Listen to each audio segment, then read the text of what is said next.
We're still here getting a behind-the-scenes look at this Christmas ballet. Xiao, who are we speaking to next? Wesley, how old are you? I am 12. You're 12? Yes. And how old were you when you started doing ballet?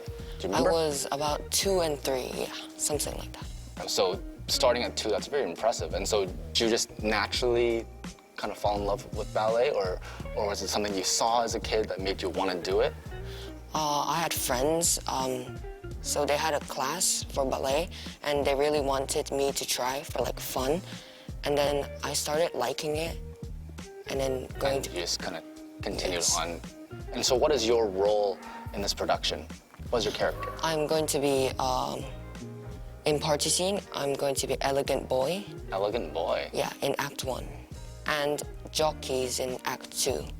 Okay, so you have a couple roles. Yes. Couple, yeah. About 2. About 2.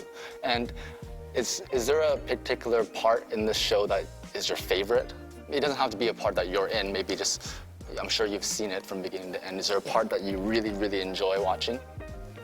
Last year, I was a role called Fisherman. Mm-hmm. It is, I think, it is about the, you know, in Chengchao, there's this bun festival. Yeah. And then there's this guy who climbs up the mount, like the bun tower, yeah. and then steals those buns. I was that boy. You were the Yes. thief. And then Rightly put. at the beginning of that scene, I had to run out by myself on the stage. And that part is my favorite because the whole audience is watching me. And there's like no one else kind of thing, like the focus is on you. Yeah. I was like, I had to go like holding the bun and go shh, and then I couldn't let anybody know I'm stealing. Yeah. That's fun. Yeah. That's fun. That's a role that I want to do.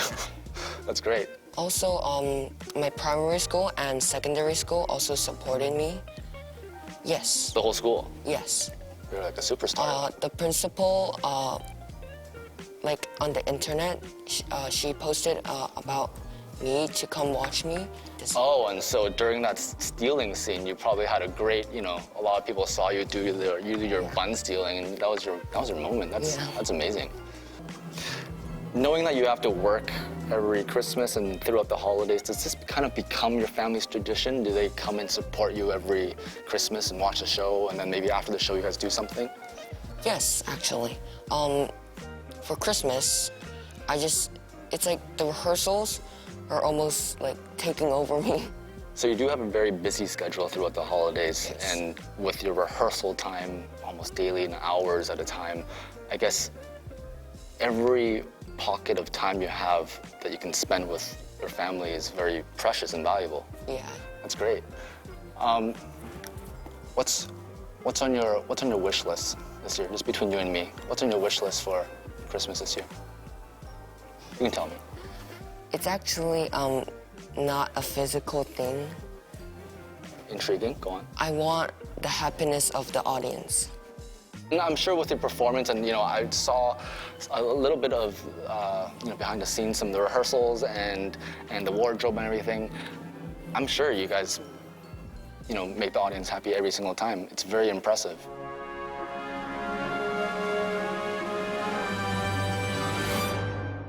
So Andrew, just curious, how long have you been watching ballet for? So I got into it about 20 years ago, and well, it kind of sucked me into it more and more. And so about in the last 10 years, I've become quite an ardent fan. I just really want to see the show a few different times to see all the different cast members and what they have to offer. So every time it's a little bit different. And so I'd imagine there are some traditionalists who don't really like change. They want the score to be original. They want everything to look the same. What's your take on that? Yeah, I think this show has changed from its initial performances through the ages, and it's always evolving, unlike some of the other Tchaikovsky ballets, which tend to be locked in a little bit more, even though they are also reinterpreted. So this one's, I think, more commonly reinterpreted to local setting or put in different places. So the Hong Kong setting is especially lively, and so that's the one thing I one of the things that I really love about this version of it is that it has the fast pace of Hong Kong built into it. Tchaikovsky on steroids in the way they play it. It's wonderful to watch. That's great. So you welcome the changes. You like seeing different variations, interpretations. I love it, yeah. I love seeing it not just staged different ways, but performed different ways.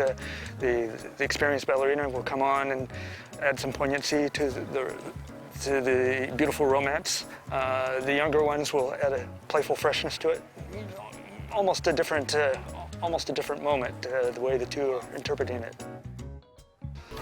Celebrating the holidays can be done in many different ways. This production took a classic ballet show and added local elements to celebrate with the city. No matter what you do this holiday season, I hope you get to spend it with your friends and family. Take time to recharge and rest and get ready to ring in the new year. Merry Christmas and happy holidays. And to you too, Xiao.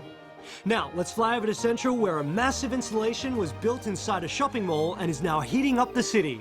What else can you share with us, Christie? It's December and it's the most wonderful time of the year because it's the holiday season. My family celebrates Christmas by having a big homemade feast, decorating a tree, and my favorite of all, looking at different Christmas decorations all over the city. I can't wait to see what's new this year. Let's go check it out. Hi Alex, this installation is beautiful. Could you talk more about what your role is in this whole project?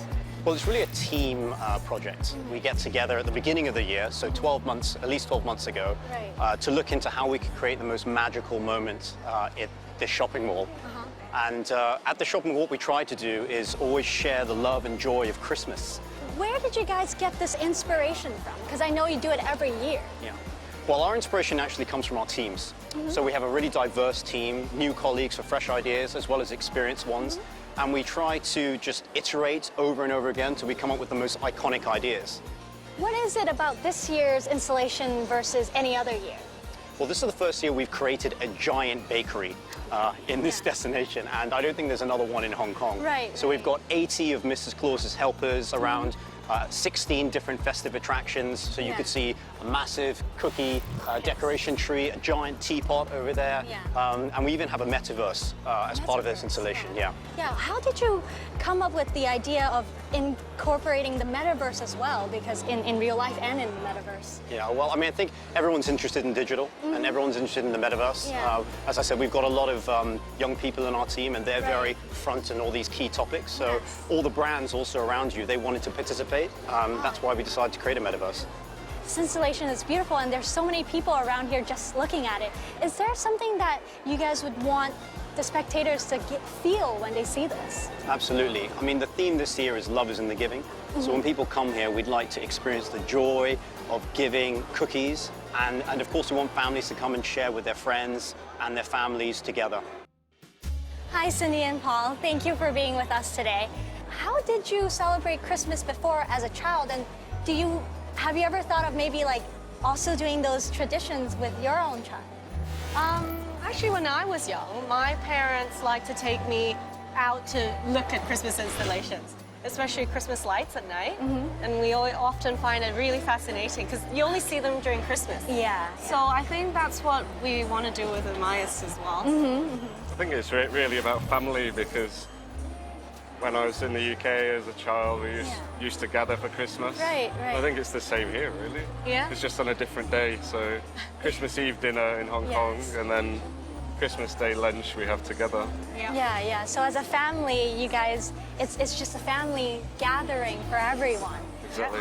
Is there anything new that you want to introduce to your son for this? Well, actually, in the past, we only had a very small Christmas tree when it's just the two of us. Okay. But since we had Emmaus, then we decided to get a really big one. Big tree. And it's a recyclable one. So every year we put them together. And it's a really nice family tradition because we build them layer by layer together. And Emmaus loves, trying to help, even though he can't help much. Yes. But, he feels his involvement. And it's really nice doing it together and decorating the Christmas tree. Hi, Sam. This place looks amazing. Just makes me feel very Christmassy. The place that we want to provide, giving not just in a visually impact of the green. We just want to have more smell and feelings, and even the music, and providing them have a good feeling of life. Yeah. For me, why we suggest in this end of the year, in this moment, we have this pop-up concept, and we want to showing to people that besides of bringing Christmas tree back home, and also you can bring back greenery and bring back some new feeling of relaxing or new message what you want to bring out for the next year. And this is a rethinking moment at the end of the year. I think that's so important. Many people forget that Christmas, or at least December, should be a relaxing time. It's the holidays, people should have fun, people should relax, people should kind of look at all these plants and feel relaxed. Yeah, no, this is such an important message, just the idea of gifting and sharing, making sure everyone feels the love this Christmas season. Christmas always feels merrier when the city sends holiday cheer through big, bright light displays, extraordinary installations, and inspire new and old traditions. It's been a fruitful day looking at all the Christmas decorations. Not only are they visually stimulating, but they also serve a greater purpose. Some charitable, some extending family tradition, and some even just to immerse yourself in nature in the middle of the city. No matter how you choose to celebrate, I'm wishing you happy holidays.